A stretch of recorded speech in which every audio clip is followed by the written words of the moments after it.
माननीय सदस्य श्री राजेश वर्मा जी। बहुत बहुत धन्यवाद अध्यक्ष महोदया। आपने बजट के ऊपर आज मुझे बोलने का अवसर दिया। मैं लोक जनशक्ति पार्टी रामविलास के तरफ से इस बजट के समर्थन पे यहाँ खड़ा हुआ हूँ। अध्यक्ष महोदया, जहाँ इस बजट में युवाओं को, महिलाओं को, किसानों को, पिछड़ों को, दलितों को सशक्त करने का प्रयास किया गया है, वहीं सभापति महोदया इस बजट ने देश के पिछड़े राज्यों में जो हमारा प्रदेश बिहार है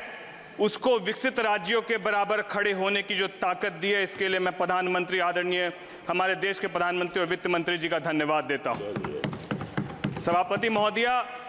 जब बिहार को विशेष पैकेज दिया जा रहा था तो मैं इस बात को देख रहा था, जहां विपक्ष के अन्य प्रदेशों के हमारे वरिष्ठ सांसद इसका विरोध कर रहे थे, वहां मुझे इस बात को लेकर बड़ी चिंता हुई कि हमारे बिहार प्रदेश के भी विपक्ष के सांसद इसका विरोध क्यों कर रहे थे। ये समझ से परे है। सभापति महोदया, ये वही बिहार है जिस बिहार को देश भर में लोग केवल मजदूर सप्लाई के रूप में देखते हैं, और जब आज इस बिहार की परिभाषा बदल रही है, जब आज ये बिहार देश भर में अपनी एक अलग पहचान बनाने की उड़ान को लेकर आगे बढ़ रहा है और इस उड़ान को पंख देने का काम हमारे देश के प्रधानमंत्री और वित्त मंत्री कर रहे हैं, तो किस तरीके से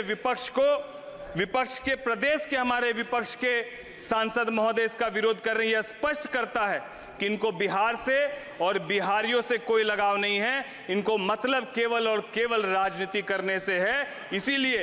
ये बिहार के वो मिले हुए इस पैकेज का विरोध कर रहे हैं। सभापति महोदया, मैं आपके माध्यम से कहना चाहता हूं कि जिस तरीके से इस बजट में 2024-25 के लिए केंद्र सरकार के विभिन्न मंत्रालयों और विभागों द्वारा महिलाओं के कल्याण और सशक्तिकरण के लिए 3.3 लाख करोड़ रुपए का आवंटित किया गया, जिस तरीके से विगत 10 वर्षों में 4 करोड़ पीएम आवास के माध्यम से जो आवास आवंटित किए गए वो ज्यादातर महिलाओं के नाम पर आवंटित किए गए। इस बजट में कृषि से संबंधित क्षेत्र के लिए लगभग 1.5 लाख करोड़ का आवंटन किया गया, जहां इस बजट में विशेष रूप से रोजगार कौशल प्रशिक्षण और एमएसएमई के माध्यम से युवाओं को न केवल स्किल डेवलपमेंट बल्कि उनको रोजगार से जोड़ने का काम किया गया। और सबसे सुखद कि इस बजट में प्रधानमंत्री जी के पैकेज के अंतर्गत 5वीं योजना के रूप में हमारी सरकार ने 506 कंपनियों में 5 वर्षों में 1 करोड़ युवाओं को इंटर्नशिप के लिए जो जोड़ने का व्यापक यह अभियान चलाया है। इसके लिए भी हम लोग धन्यवाद देते हैं हमारे यशस्वी प्रधानमंत्री जी का और वित्त मंत्री जी का। सभापति महोदया, मैं आपके माध्यम से केवल यही कहना चाहता हूं कि जहां ये बिहार जो नालंदा विश्वविद्यालय और विक्रमशिला विश्वविद्यालय के नाम से वहां से शिक्षा के जगत में पूरे विश्व भर में जाना जाता था, आज बीच के कुछ कालखंडों में 2000 के पहले की, मैं 2005 के पहले की यदि बात कहूं तो कुछ कालखंडों में ये देखा गया कि न केवल बिहार से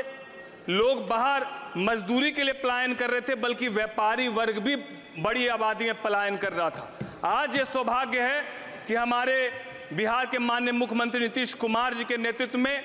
और हमारे देश के यशस्वी प्रधानमंत्री जी के नेतृत्व में जिस तरीके से बिहार विकास की ओर अग्रसर हो रहा है,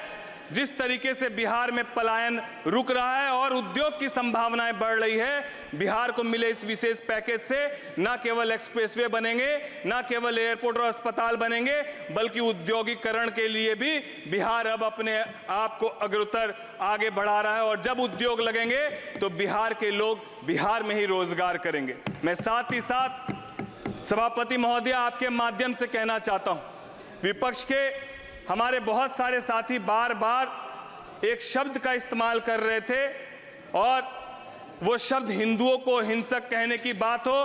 चाहे वो प्रभु राम के बारे में कहने की बात हो। मैं सभापति महोदया, मैं बिहार से आता हूं, मां सीता की धरती से आता हूं, और हम लोग प्रभु राम पर, पुरुषोत्तम प्रभु राम के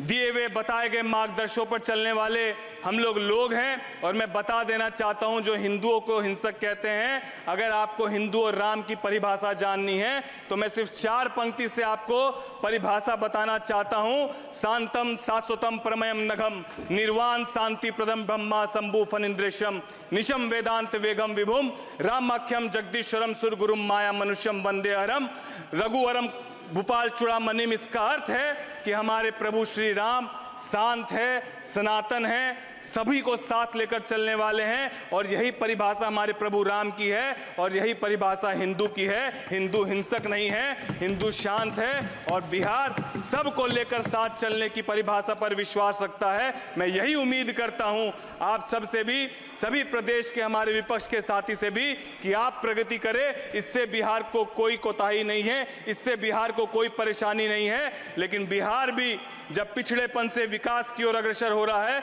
तो मैं आपसे भी उम्मीद करता हूं कि आप भी बिहार की ओर अपनी निगाह सकारात्मक रखें। जिस तरीके से हमारे देश के प्रधानमंत्री और वित्त मंत्री जी ने बिहार को विशेष पैकेज दिया, मैं फिर से कोटि कोटि धन्यवाद देते हुए, और बिहार को बिहार फर्स्ट, बिहारी फर्स्ट के विजन के साथ आगे बढ़ाने की जो सोच हमारे नेता आदरणीय चिराग पासवान जी ने रखी, मैं उनका भी कोटि कोटि धन्यवाद देते हुए अपनी वाणी को विराम देता हूं। जय हिंद, जय भारत।